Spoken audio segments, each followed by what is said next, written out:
plays a huge significant role in the Philippine economy, involving about 40% of Filipino workers in the country.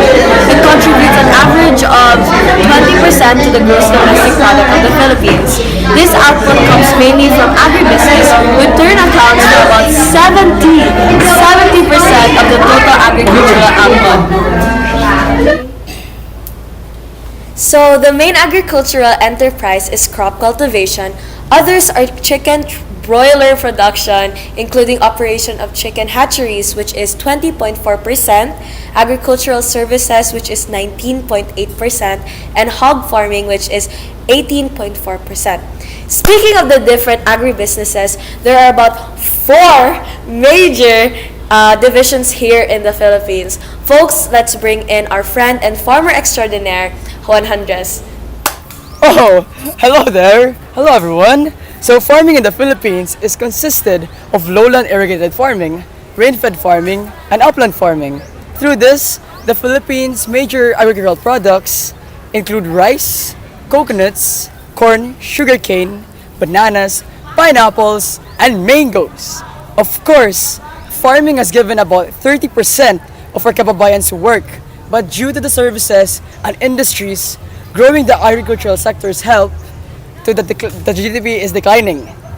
Due to globalization, like the fast-moving technologies that we have today, it helps and kinda, but not. Let's talk about that later. Let's move on to the next division of the agricultural sector, which is fisheries. To enlighten us about this, let us call on our best friend and part-time mermaid, Ryan Bautista. Oh, hello there. In spite of recent production setbacks in fisheries, the industry continues to play an important role. The country's archipelagic nature is only one of the reasons for its importance. The other reason is the Filipinos' great liking for fish. No meal is complete without fish. As a result, the Philippines has one of the highest per capita fish consumption in the world. The fisheries industry also accounted for 15% and 18.6% of the gross value added. This is the second largest share, next to only agricultural crops. With regard to employment, the fisheries sector provides direct and indirect employment to about 5% of the national labor force. Currently, the fisheries industry is trying to find an environment that can support their industry's growth and development. Let's talk our next division, forestry. We have our specialist and friend, Aya Teves. Hello everyone! The Philippines is very well known for its natural resources, one of them being trees. We have such a large tree-to-land density that the Philippines is considered a rainforest. The forests or dense waves of trees cover about 70% of the entire landmass within the Philippines. But recently, in 2007, this number has declined due to deforestation. The amount of forest in the Philippines is definitely nothing to scoff at, but the amount we have to harvest today is certainly much lower than back then. Then again, efficiency has increased and people have learned how to replant. So it would definitely not be a lie to say that forestry in the Philippines has progressed and even has a major impact in our economy. Enough of the forest. Let's now move on to the final division of the agricultural sector, which is animal husbandry.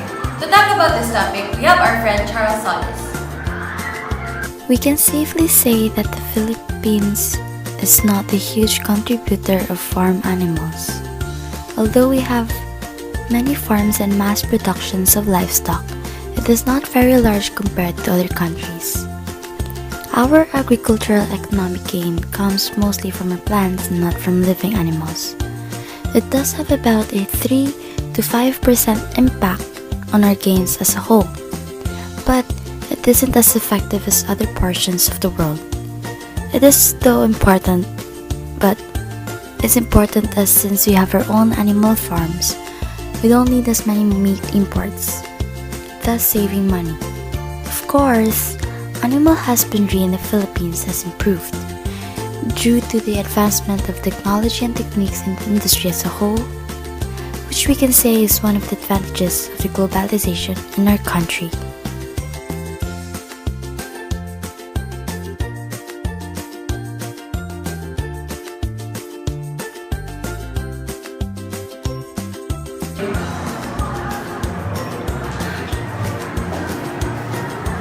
Globalization.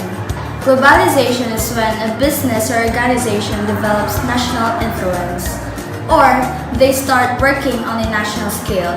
Globalization is akin to neocolonialism in the sense that it affects what are the products that a certain country has to work with.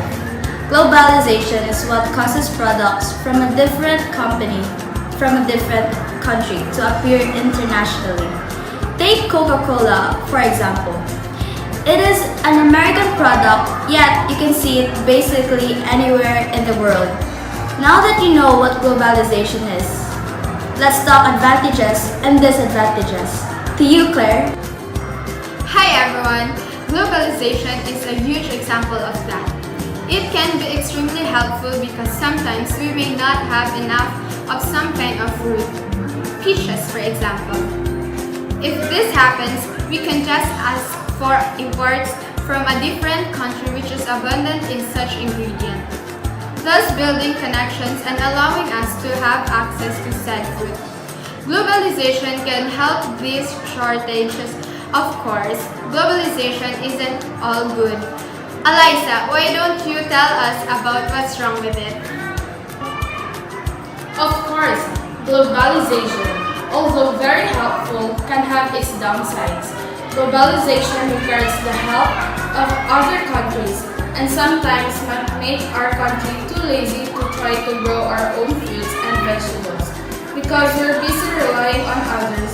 For example of this, let's take hypothetically, what if we started not only eating our own rice but importing large amounts of rice from China?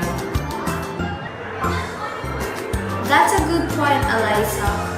Maybe rice farmers in the Philippines would realize that China grows much more rice more efficiently. So the Philippines will stop growing rice, and we will struggle due to our essential dependence on China for rice. While it is good to have more products from around the globe, it could cause struggle because of constant reliance.